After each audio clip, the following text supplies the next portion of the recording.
La Universidad Técnica de Oruro te invita a ser parte de la presentación del libro El oro blanco de los Andes. Paradigmas de la minería e industrialización del litio en Bolivia, del autor Dr. Rosendo Sanginés Ceballos. Y a las conferencias. Universidad 5.0 para el desarrollo innovador de Bolivia. La conferencia será realizada por el ingeniero Camilo Freddy Mendoza Morejón, de la Universidad de Unioeste, Paraná, Brasil. Esta actividad se llevará a cabo este día jueves 13 de octubre, a horas 20:30, por Televisión Universitaria.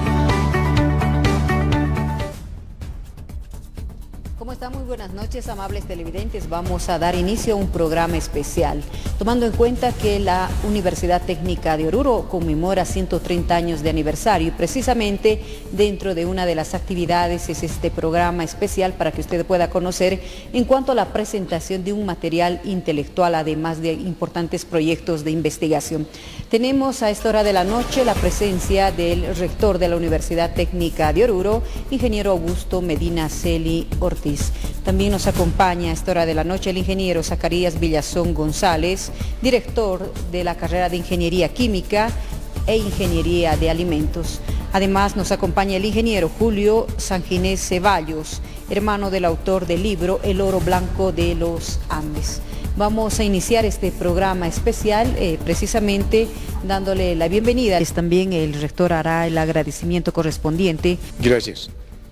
En principio, saludar a nuestros televidentes del Canal 13 de Radio y Televisión Universitaria.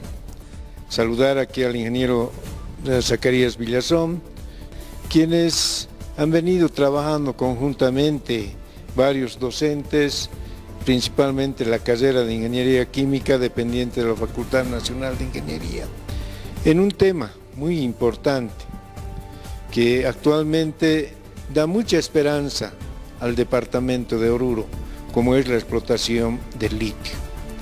Evidentemente, la Universidad Técnica de Oruro, en estos 130 años de aniversario que va a cumplir este 15 de octubre, quiere realzar algunos aspectos muy importantes que viene trabajando en beneficio de nuestro departamento.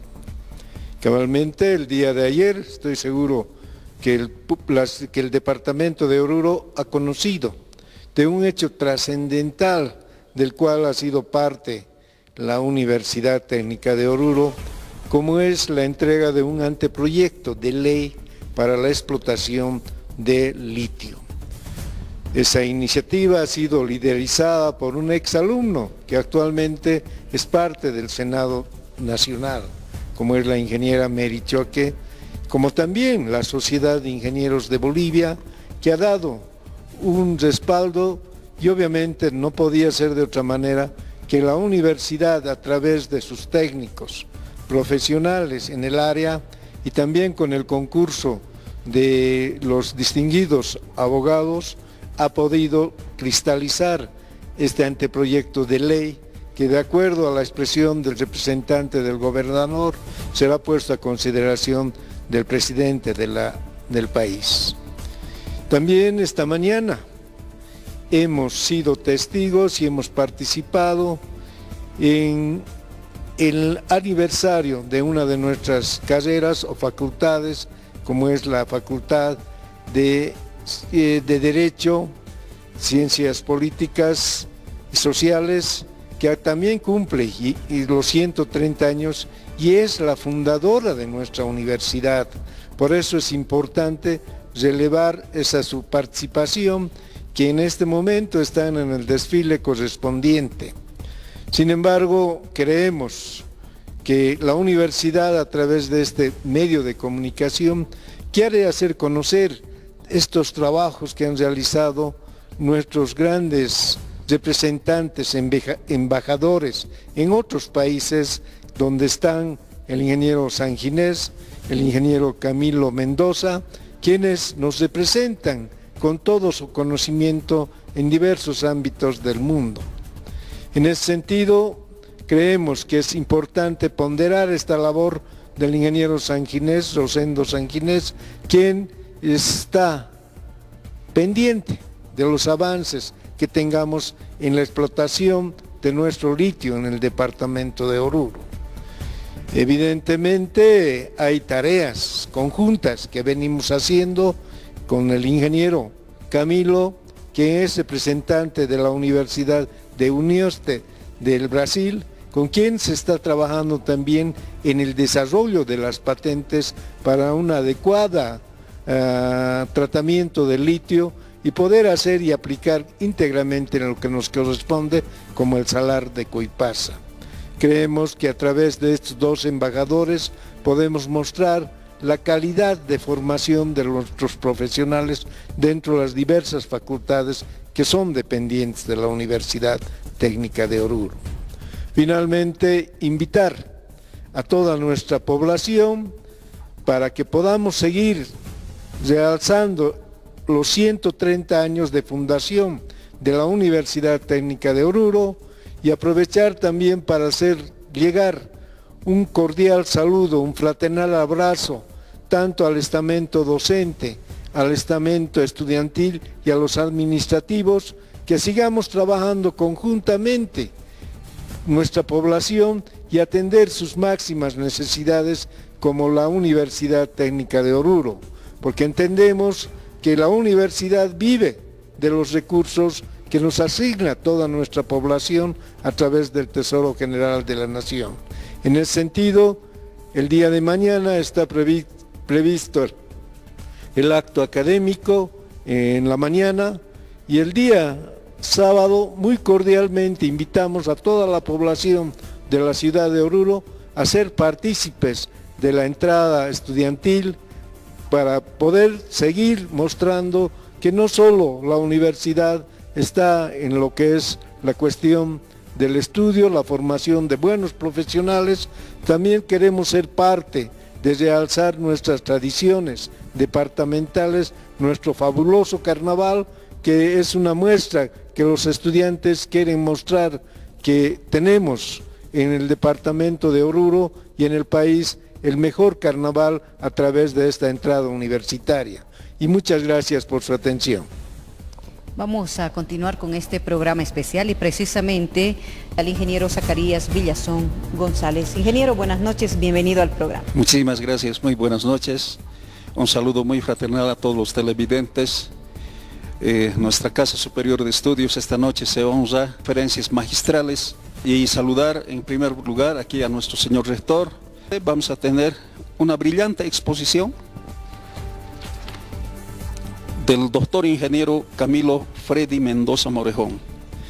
Camilo Mendoza es alumno de la Universidad Técnica de Oruro en la Facultad Nacional de Ingeniería en la carrera de Ingeniería Química. Actualmente es un destacado investigador de primer nivel del Consejo Nacional de Desarrollo Científico y Tecnológico del Brasil. Es evaluador del Ministerio de Educación del Brasil, es docente de pregrado, maestría, doctorado y postdoctorado en Ingeniería Química de la Universidad de la Región Oeste del Estado de Paraná del Brasil, Unioste. Es docente de maestría en Ciencias Ambientales, es docente de maestría en la Red Nacional de Propiedad Intelectual, Transferencia de Tecnología para la Innovación del Brasil. Es coordinador del Grupo de Investigación e Innovación Tecnológica para el Desarrollo Territorial Innovador. Es miembro del Sistema Paranaense de Parques Tecnológicos del Estado de Paraná.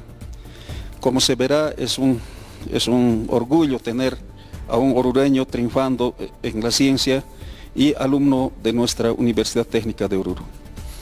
A continuación también le invito a conocer esta otra importante conferencia magistral internacional, precisamente el doctor Camilo Freddy Mendoza Morejón. Él es investigador de la Universidad de Unioste del Brasil. En nombre del magnífico rector de la Universidad Técnica de Oruro, Magíster Ingeniero Augusto Medinaceli Ortiz, quiero hacer llegar mi saludo cordial y fraterno a todas las autoridades, docentes y alumnos de nuestra Casa Superior de Estudios. Al mismo tiempo, quiero también hacer llegar mi agradecimiento por la invitación para esta conferencia, en esta fecha especial del 130 aniversario de la Universidad Técnica de Oruro. Como siempre, para mí es un gran placer compartir pensamientos y también algunas experiencias de una trayectoria profesional de más de 28 años de actuación en el Brasil, un gigante país de más de 216 millones de habitantes. Soy orureño, exalumno de la UTO, específicamente de la carrera de Ingeniería Química de la Facultad Nacional de Ingeniería. Y desde 1994, aquí en el Brasil, estamos con intensa actuación en educación superior, ciencia, tecnología y principalmente en el asunto de la innovación. Y a todo momento confirmamos la importancia de nuestras universidades para consolidar el desarrollo sostenible e innovador de nuestros países. Y para optimizar, para potenciar nuestras universidades, es necesario analizar y entender las particularidades del sistema universitario, en este caso para reflexionar y principalmente para reposicionar la fuerza intelectual de nuestras universidades. En ese sentido fue preparada una conferencia que tiene como título Universidad 5.0 para el desarrollo innovador de Bolivia. Como siempre, nuestro deseo es que pueda atender las expectativas del público presencial y también del público virtual. Y para contextualizar ese asunto de la Universidad 5.0, en este caso para el desarrollo innovador de Bolivia, entonces vamos a utilizar aquí rápidamente un esquema que muestra, ¿no?, que ilustra ese proceso de evolución de la humanidad con sus hechos más históricos, ¿no? Entonces podemos iniciar aquí con el surgimiento de las universidades. Y en el mundo, entonces, nosotros tuvimos la primera universidad en Italia, la Universidad de Bolonia, que es del siglo X, de 1088, ¿no?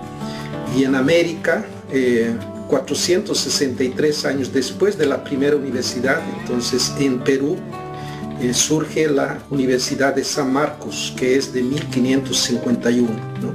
Y la segunda universidad más antigua de América está en Argentina, que es del siglo XVII, y surge en 1613. Y en Bolivia tenemos también la tercera universidad más antigua de América, que es de 1624, que es nuestra Universidad Mayor Real y Pontificia de San Francisco Javier de Chuquisaca, ¿no? Y entonces ese surgimiento de las universidades generan los profesionales, esos profesionales entonces en su actuación en el sistema o en los sistemas, ¿no?, productivos, territoriales, entonces generan procesos evolucionarios y de esa manera en 1784 entonces ya tenemos ahí la industria 1.0, ¿no? En esa industria 1.0 que tiene su origen en Inglaterra, prevalece la parte de la mecanización, la parte de la energía hidráulica y la energía de vapor, ¿no? Y para nosotros ingenieros, en esa primera revolución industrial, entonces tenemos ahí la consolidación de la termodinámica que está vigente en la actualidad, ¿no? Y 86 años después de la primera revolución industrial, entonces tenemos la segunda revolución industrial que fue en 1870 como una iniciativa de 3 países, ¿no? O sea, ahí tenemos Inglaterra, Francia, Estados Unidos, y en esa segunda revolución industrial entonces prevalece la producción en serie, las líneas de montaje y la electricidad, ¿no? Y después de la segunda revolución industrial, 99 años más adelante, tenemos la tercera revolución industrial, que fue en 1969, una iniciativa de los procesos evolucionarios de Estados Unidos, conocido como la industria 3.0, y en esa tercera revolución industrial entonces prevalece el uso de los computadores, la automatización y también la electrónica, ¿no? Y 43 años más adelante tenemos la cuarta revolución industrial, ¿no? Es exactamente el 2012, como una iniciativa, un acto simbólico de Alemania, ¿no? con la característica de la revolución digital, donde prevalecen los sistemas físicos y cibernéticos, ¿no? Entonces tenemos ahí todo ese proceso de evolución. Y ahora estamos caminando para la quinta revolución industrial, ¿no? Y en ese proceso de revoluciones, entonces siempre tenemos el surgimiento de nuestras universidades.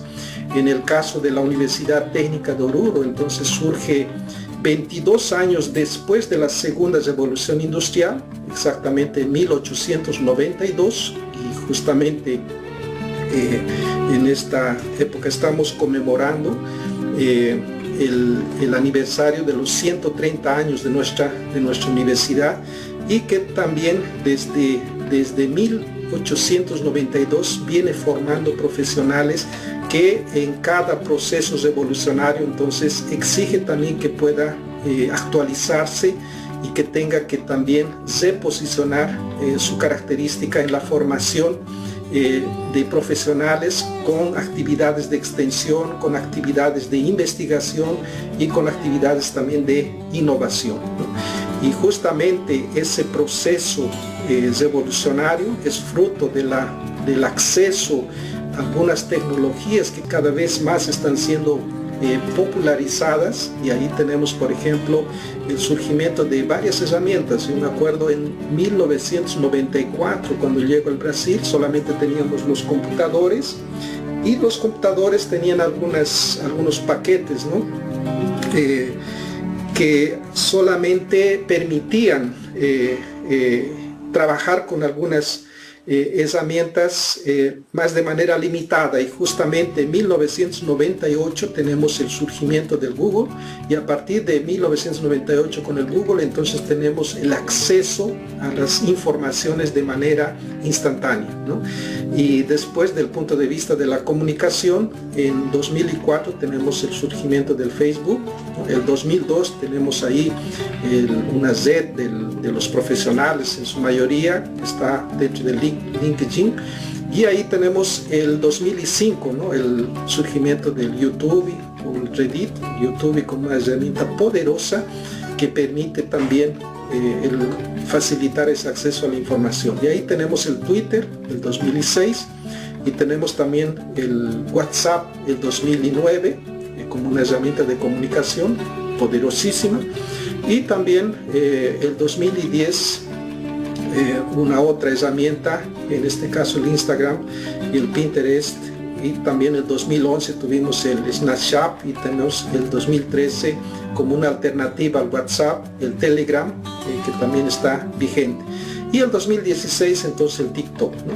Y ahí, junto con todo eso, tenemos también los procesos de inteligencia artificial, y cada vez más entonces están colocando esa necesidad de se reinventar dentro de nuestras universidades, dentro de nuestros cursos, carreras, etc., ¿no? Y de alguna manera todo ese proceso de la incorporación de las nuevas tecnologías también está generando algunos cuestionamientos, ¿no? O sea, somos capaces de crear estos sistemas, mas no siempre tenemos el control sobre estas herramientas. Parece que esas tecnologías tienen o ganan vida propia cuando alimentamos con nuestros datos, ¿no? Y todo eso también está generando los vicios digitales, y cada día estamos siendo bombardeados, y está limitando nuestro tiempo y nuestra capacidad de concentración, ¿no? O sea, tenemos ahí una serie de situaciones. En otros casos, cuando sale de control, esas medias sociales están causando depresión en nuestros niños, en nuestros adolescentes, y también estamos en una situación tal vez también de colocar en contraste con la cuestión del conocimiento, ¿no? O sea, parece que estamos saliendo de la era del conocimiento y estamos entrando a la era de la negación del conocimiento, ¿no? Y ahí estamos frente a nuevos escenarios, con nuevas generaciones, y parece que nosotros estamos siendo la última generación de personas que consiguieron vivir sin tecnologías, ¿no? Que ahora las nuevas generaciones prácticamente están en un ambiente de facilidad al acceso de las tecnologías, y eso nos hace repensar esos modelos en los diversos contextos, ¿no? Y a partir de eso entonces tenemos que ver esa parte del papel de nuestras universidades en el aspecto del desarrollo territorial, y a partir del desarrollo territorial entonces tenemos que analizar con mayor detalle, ¿no?, las características de nuestros territorios, porque nuestros territorios necesitan de personas para que puedan ser absorbidos por los sistemas de gestión, necesitan de profesionales para el sistema de salud actualizados, necesitan profesionales para los sistemas de educación, en el kinder, escuela, colegio, universidad, profesionales para trabajar en el aspecto de la asistencia social, principalmente para las personas con riesgo de vulnerabilidad, ¿no? Entonces ahí tenemos también la parte de elementos de deporte, el hacer, que son fundamentales. Es necesario trabajar también la cuestión de la salud mental de las personas, de la población, la parte de seguridad, porque todo ese ambiente tiene que estar en un ambiente resguardado y seguro. Y ahí tenemos también entonces que entender que todos los elementos de salud, educación, asistencia social, deporte, placer, infraestructura, seguridad, etcétera, son factores de costo. Entonces los gobiernos, los elementos de gestión de los territorios necesitan los recursos, ¿no? Y justamente para suplir esos recursos tenemos que trabajar también dentro de nuestros territorios las actividades generadoras de riqueza desde el punto de vista económico, que son las actividades del primer, segundo y tercer sector de la economía, que son responsables entonces por trabajar, explotar los recursos naturales renovables, no renovables, que están en nuestros territorios, ¿no? Y a partir de eso también se trabaja el potencial turístico, que puede ser natural, que puede ser artificial. El ejemplo de un atractivo natural, por ejemplo, son los salares que tenemos en Oruro, en Bolivia. Tenemos también los atractivos que son generados por la creatividad, conocimiento, imaginación de nuestros profesionales, que son, por ejemplo, aquí tenemos al fondo la imagen de la Virgen en el cerro de Santa Bárbara con su teleférico, etcétera, que también es un ejemplo de un atractivo turístico generado por el hombre, ¿no? Y al mismo tiempo también tenemos que trabajar la parte de la infraestructura logística que existe dentro de nuestros territorios en el área rural, en el área industrial y en el área urbana, ¿no? Y para todo eso entonces es necesario generar esos profesionales que van a hacer girar todo ese sistema interdependiente, y el papel fundamental entonces está inicialmente en nuestras universidades en la formación de esos profesionales, ¿no? Y para generar y para potenciar el aspecto del desarrollo del territorio, entonces es necesario conocer nuestros territorios en sus mínimos detalles, y aquí tenemos como ejemplo el departamento de Oruro con sus provincias. Entonces tenemos que analizar provincia por provincia qué es lo que tenemos en términos de recursos naturales, renovables o no renovables, y a partir de eso entonces definir cuáles son las oportunidades que pueden ser aprovechados y que pueden ser incorporados desde el punto de vista de agregación de valor con conocimientos de media o de alta complejidad, ¿no? Y del punto de vista más global, en el caso de Bolivia, podemos hablar un poquito de la parte de la balanza económica, y esa balanza económica, por ejemplo, muestra que Bolivia tiene exportaciones e importaciones, ¿no? Entonces, en las exportaciones, Bolivia tiene más o menos 136 productos y exporta para 59 países. Y los primeros compradores de los productos de Bolivia están aquí, que son Brasil, Argentina, India, Japón y Corea, ¿no? Brasil, por ejemplo, tiene más o menos en torno de 18% de las compras de lo que Bolivia exporta, y el total de las exportaciones de Bolivia más o menos está en torno de 9 billones de dólares, ¿no? Y del otro lado, en las importaciones, Bolivia tiene más o menos 9 también billones de dólares, y los países que venden a Bolivia están aquí colocados de manera ordenada, siendo el primer país más vendedor a Bolivia sería China, con 17% más o menos. Después tenemos ahí Brasil, después tenemos Chile, después tenemos Perú, Argentina, y ahí entonces tenemos esa balanza comercial de lo que se vende y de lo que se compra, ¿no? Y haciendo una comparación aquí, en el caso de Brasil, tiene en exportaciones 209 productos y hacen más o menos un total de 191 billones de dólares, ¿no?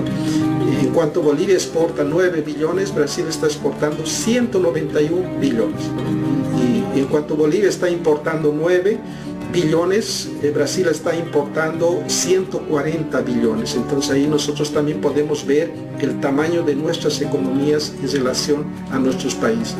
Y una cosa que llama la atención aquí, que las exportaciones son en su mayoría productos primarios con casi nada de agregación de valor, ¿no? Y aquí podemos observar un esquema también que muestra de manera más clara esa situación de las exportaciones. Entonces aquí tenemos un esquema que muestra el sistema económico del primer, segundo y tercer sector de la economía, en este caso de Bolivia, y aquí tenemos el primer, segundo y tercer sector de los países desarrollados, ¿no? Y ahí podemos observar entonces que en el caso de Bolivia prevalecen las exportaciones de las materias primas que salen directamente al segundo sector de la economía de los países desarrollados, y a partir de eso entonces se generan productos de valor agregado. Esos productos de valor agregado entonces son incorporados en el mercado por medio del tercer sector, que son la parte de industria y comercio y prestación de servicios, y a partir de eso entonces es posible también hacer llegar esos productos directamente al tercer sector de la economía de los otros países, ¿no? Y aquí nítidamente se muestra la parte de la industrialización de nuestros países con características bien limitadas, ¿no? En el caso de Oruro, por ejemplo, el tercer sector de la economía representa 61%, ¿no? En la parte económica del departamento de Oruro, y la parte del primer sector está más o menos con 32% y la parte del segundo sector apenas con 7%. Entonces eso también tiene que mostrarnos, tiene que llamar la atención para trabajar más ese segundo sector de la economía, y justamente aquí que tenemos un desafío fundamental de nuestras universidades, ¿no? Y para detallar mejor ese proceso de potenciar el sistema económico de nuestros territorios, entonces tenemos que primero analizar todos los recursos naturales que tenemos. A partir de eso tenemos que identificar entonces en el primer, en el segundo y en el tercer sector todas las actividades relacionadas con esos recursos naturales. Entonces aquí vamos a tener actividades relacionadas con la pesca, actividades relacionadas con la agricultura, actividades relacionadas con pecuaria, actividades relacionadas con recursos evaporíticos, actividades relacionadas con minería, actividades relacionadas con gas natural, petróleo, etcétera, etcétera. Y todas esas actividades del primer sector, entonces sí o sí tienen que pasar también por actividades de industrialización, y es en este sector que conseguimos agregar, incorporar, embarcar conocimientos de media alta complejidad. O sea, cuanto mayor la complejidad del conocimiento, mayor la valoración, la agregación de valor a los productos, ¿no? Y de esa manera entonces después tenemos el tercer sector de la economía que hace con que esos productos industrializados puedan atender las demandas del mercado consumidor local y también salir para los otros países con productos industrializados, y en este caso tenemos ahí a nuestra disposición más de 193 países que estarían en la condición de consumidores, ¿no?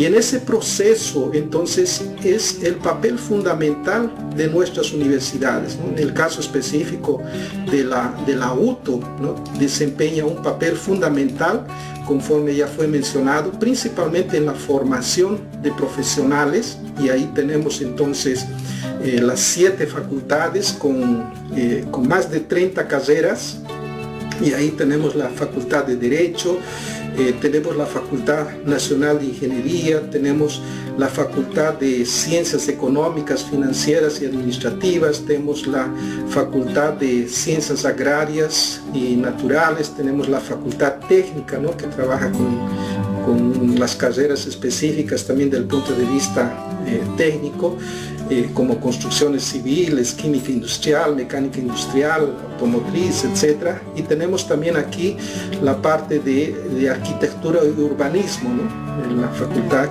que también forma profesionales en esa área, y la nueva facultad está relacionada con la parte de ciencias de la salud.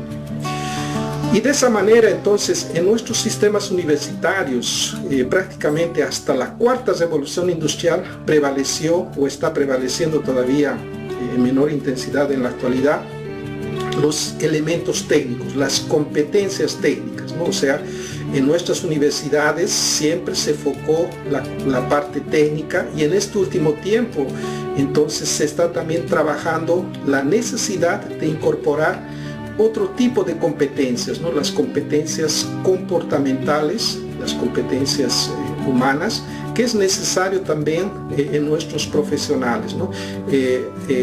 Esa cuestión de las competencias en realidad no es un asunto nuevo, es un asunto antiguo. En el caso de las competencias específicas del punto de vista técnico, siempre prevaleció nuestro sistema de formación, de educación superior, y la parte comportamental estaba más en la escuela de la vida o en la escuela de las familias, ¿no? Entonces, en este último tiempo lo que se está exigiendo es que nuestras universidades de manera formal también incorporen esa parte de las características de las competencias comportamentales. O sea, por ejemplo, se quiere que nuestros profesionales trabajen en el sistema de formación formal la parte del pensamiento crítico, que nuestros profesionales sean visionarios, sean comunicativos, ¿no? Que desarrollen la creatividad, el emprendedurismo, la innovación, la parte de la imaginación, ¿no? Que puede ser incremental o radical, la flexibilidad cognitiva, ¿no? Y la parte del coraje, la actitud, principalmente para encarar problemas complejos, ¿no? Es lo que se quiere en nuestros profesionales. La empatía para optimizar resultados y propiciar relacionamientos inspiradores, ¿no? La parte de la inteligencia, el control emocional, ¿no? La inteligencia emocional es una característica muy admirada en las personas, y esta característica en estos últimos años está siendo muy valorizado, ¿no? Y la capacidad de negociación también tiene que entrar en ese proceso de formación, la gestión de personas, el liderazgo, el trabajo en equipo también tiene que hacer parte de ese proceso de formación de nuestros profesionales, y la agilidad, o sea, la agilidad en todo, ¿no? En las decisiones, en la tomada de decisiones también es una característica fundamental que tenemos que incorporar en nuestros profesionales, y la capacidad de concentración y foco, ¿no?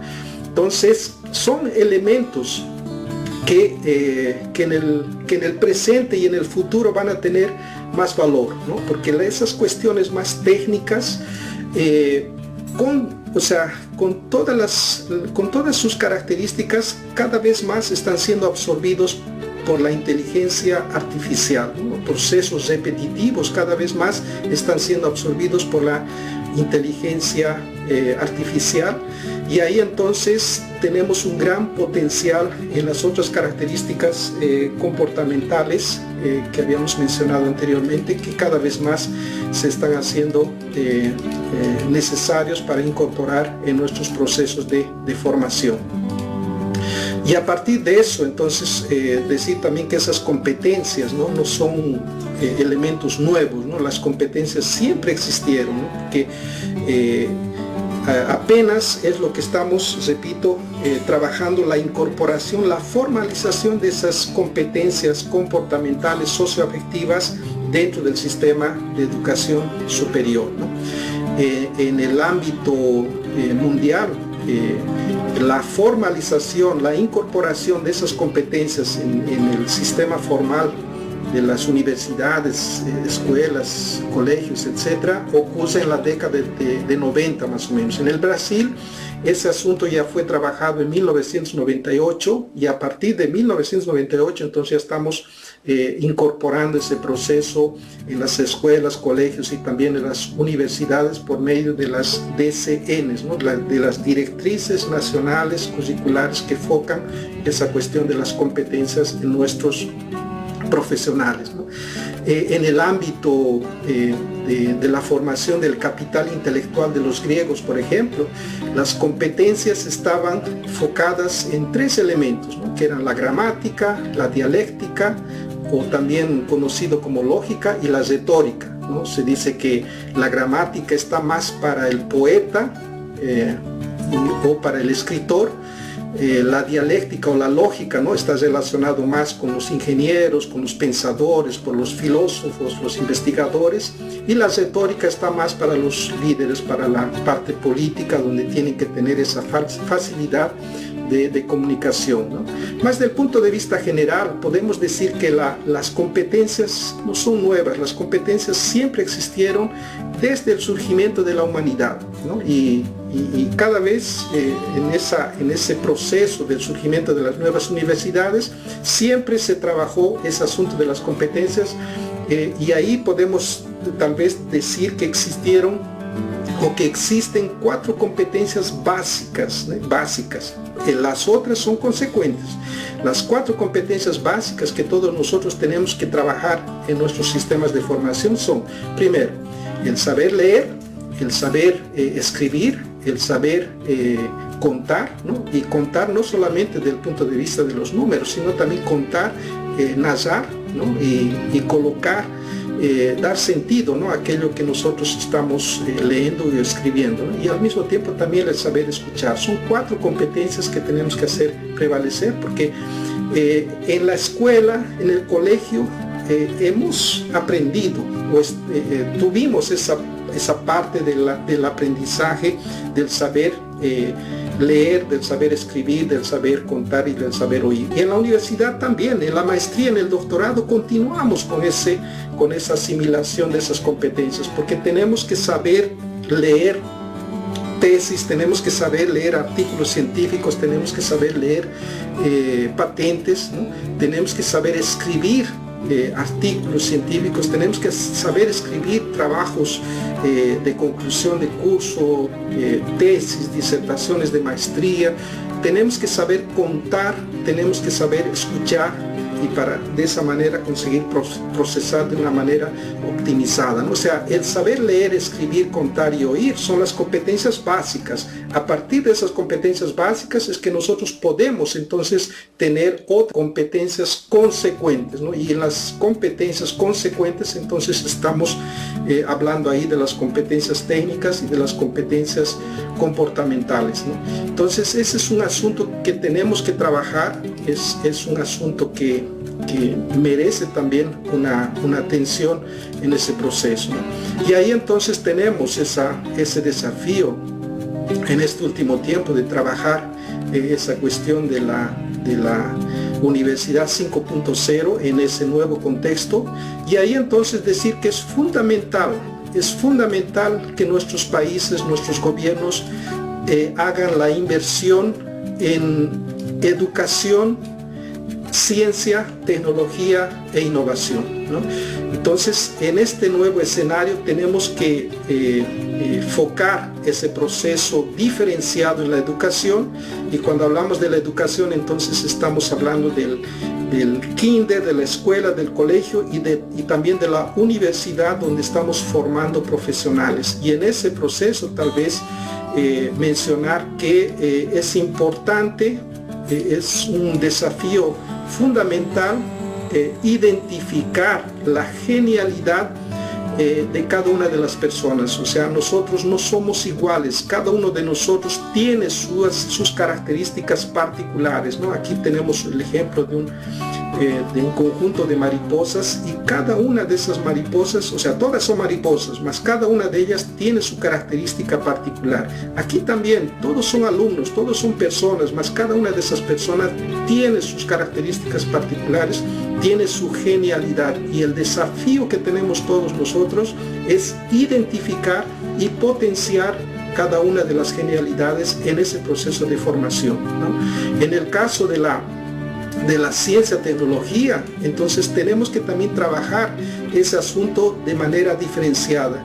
Aquí, por ejemplo, tenemos un esquema que muestra, ¿no?, el sistema brasileño de ciencia y tecnología, y ese sistema brasileño de ciencia y tecnología existe antes de la ley de innovación, que fue de 2004, y después vamos a ver el sistema de ciencia y tecnología después de la ley de innovación, ¿no? Antes de la ley de innovación de 2004, lo que prevalecía era eso de aquí, ¿no? O sea, tenemos aquí la sociedad mercado que paga los impuestos, el gobierno recoge sus impuestos, una parte de los impuestos entonces se invierte en ciencia y tecnología y llega a las universidades, centros de investigación.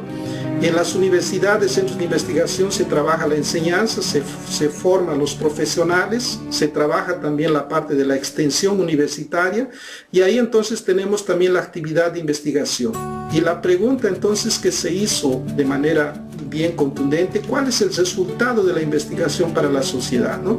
Y en realidad lo que nosotros teníamos y lo que prevalecía era que el resultado de la investigación tenía que ser solamente publicaciones, ¿no? Y en esas publicaciones entonces existía ahí los pesos, que son cuando la publicación es local tiene un peso pequeño, cuando la publicación es nacional tiene un peso mayor, y cuando la publicación es internacional tiene un peso mayor. De esa manera entonces el mayor incentivo para el proceso de ciencia y tecnología estaba en las publicaciones internacionales. O sea, toda la inversión en ciencia y tecnología se traducía en publicaciones internacionales, ¿no? Y de otro lado, ¿qué es lo que ocurre en los países desarrollados? ¿Cómo funciona la lógica en los países desarrollados, la parte de ciencia y tecnología? De la misma manera, la sociedad mercado paga los impuestos, los gobiernos de esos países entonces recogen los impuestos, y esos países también invierten en ciencia y tecnología, solo que con un detalle.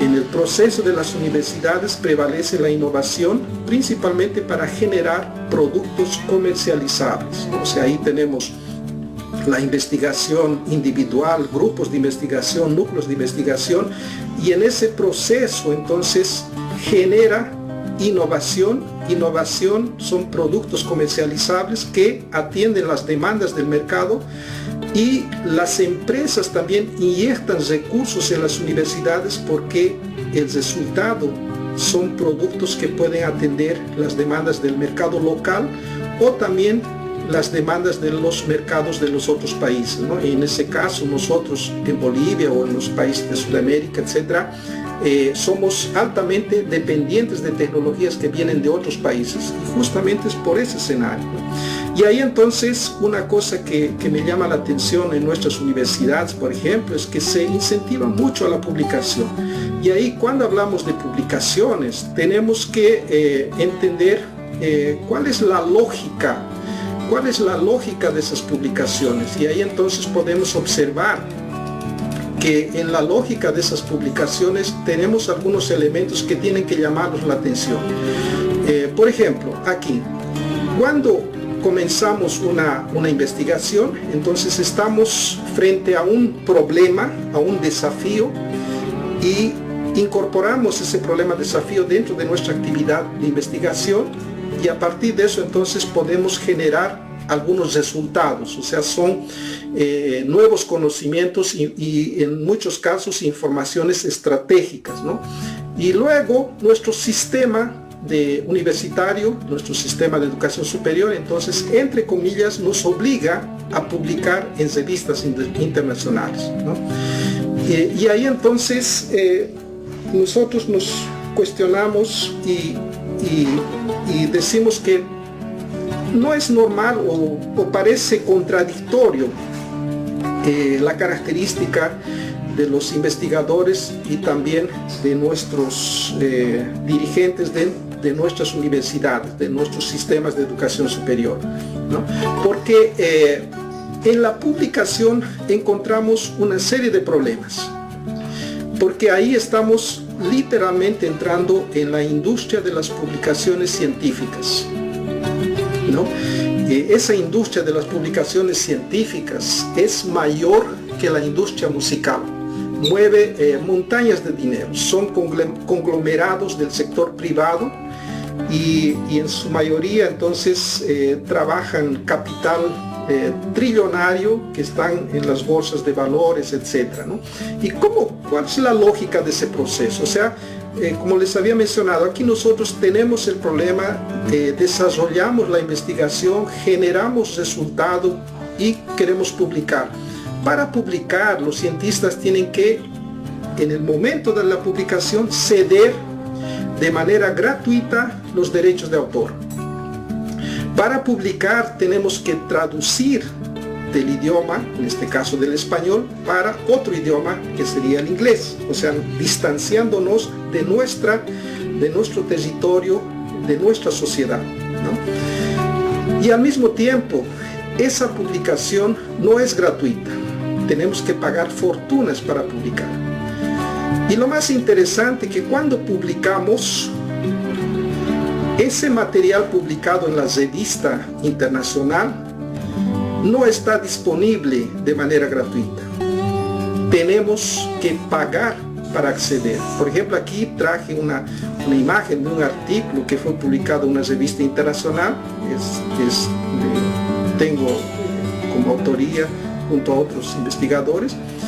Y para acceder a ese artículo que fue generado con nuestro esfuerzo intelectual, yo tengo que pagar $40 aquí, $40, está ahí en la internet. O sea, no solamente dediqué tiempo, no solamente gasté recursos, porque el recurso de la universidad, etcétera, del gobierno, ¿no? Que se está invirtiendo, y a partir de eso entonces tenemos después la satisfacción de publicar, más que para acceder a ese resultado tenemos que pagar, ¿no? Y ustedes dirán, más los autores reciben una participación de ese lucro. No, autor ninguno recibe ninguna participación de esas publicaciones. Y ahí entonces, imaginen un compositor, ¿no? en la industria musical, generar una composición, una letra, una música, y para publicar entonces tenga que pagar y después tenga que ceder todos los derechos y después no pueda más utilizar a aquella producción intelectual, ¿no? Entonces es más o menos eso. Y por otro lado también, lo más interesante de esa industria de las publicaciones científicas es que ese sistema tiene mano de obra gratuita, ¿no? Porque ¿quién hace la revisión de esos artículos que son sometidos a esas revistas? Justamente son aquellos investigadores más consolidados, ¿no? Y eso lo hacen de manera gratuita. O sea, nosotros siempre estamos recibiendo invitaciones diciendo que gustaríamos que usted haga parte del equipo de revisores de la revista internacional A, B o C, y nosotros nos sentimos contentos y a partir de eso entonces aceptamos, más siempre de manera gratuita, ¿no? O sea, colocamos toda nuestra experiencia, colocamos todo nuestro tiempo, etcétera, de manera gratuita para que la industria de las publicaciones científicas sean las beneficiadas, ¿no? Entonces, esa cuestión de las publicaciones tiene que llamarnos la atención. ¿Tenemos que publicar? Sí, más principalmente para beneficiar a nuestra sociedad, facilitar el acceso de los resultados de la inversión en ciencia y tecnología para nuestra sociedad, ¿no? Es importante generar conocimiento y es importante diseminar ese conocimiento priorizando nuestra sociedad, ¿no? Entonces ese es el primer elemento. Más del otro aspecto, no es solamente interesante generar conocimiento, es necesario aplicar ese conocimiento y embarcar en productos que puedan ser comercializables, ¿no? Y ahí entonces estamos colocando aquí la necesidad de incorporar la innovación en ese proceso. Y ahí entonces tenemos en el Brasil, por ejemplo, el sistema brasilero de ciencia y tecnología después de la ley de innovación, y ahora entonces se trabaja más esa cuestión de la inversión considerando la innovación. O sea, por medio de la innovación se consigue aplicar el conocimiento, el resultado de la investigación para generar productos comercializables y de esa manera atender las demandas del mercado local, del mercado nacional, y llegar también con productos que tienen embarcados conocimientos de media alta complejidad para los mercados de los otros países. Entonces es ese modelo que tenemos que implementar dentro de nuestras universidades, ¿no? Entonces de manera más detallada, ¿no? Dejar bien claro en esa parte final ya de la presentación que la mayor riqueza de un país no son los recursos naturales, no es el gas natural, no es el petróleo, no son los minerales, no son las tierras productivas, ¿no? La mayor riqueza de un país es el capital intelectual, ¿no? Y aquí tenemos que dejar bien claro que el capital intelectual son las personas que no solamente tienen conocimiento, mas principalmente saben aplicar ese conocimiento para generar calidad de vida, felicidad, riqueza y soberanía de un país, ¿no? Y para optimizar la formación del capital intelectual es importante la reestructuración e incorporación de nuevas estrategias en nuestras escuelas, colegios y universidades. Y en ese proceso es fundamental la valorización del esfuerzo de nuestros profesores, de nuestros alumnos y de nuestros profesionales. Los gobiernos deberían priorizar la educación porque todo lo demás es consecuencia, ¿no? Y por todo eso, nuestro principal desafío en la formación de profesionales del capital intelectual tiene que ser entonces incorporar la motivación, generar profesionales visionarios, creativos, empáticos, emprendedores, innovadores en nuestro país, Bolivia, ¿no? Ese será el mayor legado que podemos dejar a nuestro país, ¿no? Y ese proceso también tiene que realizarse en un ambiente de salud mental, y a partir de eso entonces tenemos un proceso que debe merecer una atención especial en nuestras universidades, ¿no? En otras palabras, para finalizar, decirles que tenemos que tener visión, esfuerzo, determinación, asociación, tenemos que trabajar siempre en asociación y no rendirnos nunca, ¿no? Entonces, para el tiempo que tenía para esta conferencia, quería agradecerles por la atención. Aquí les dejo mis datos de contacto y muchísimas gracias por la oportunidad y por la atención, y como siempre les deseo éxito en todas sus funciones en cuanto autoridades, en cuanto docentes, catedráticos y también a los alumnos. Muchas gracias y devuelvo la palabra. La Universidad Técnica de Oruro te invita a ser parte de la presentación del libro El oro blanco de los Andes, paradigmas de la minería e industrialización del litio en Bolivia, del autor Dr. Rosendo Sanginés Ceballos, y a las conferencias Universidad 5.0 para el Desarrollo Innovador de Bolivia. La conferencia será realizada por el ingeniero Camilo Freddy Mendoza Morejón, de la Universidad de Unioeste, Paraná, Brasil. Esta actividad se llevará a cabo este día jueves 13 de octubre, a horas 20:30, por Televisión Universitaria.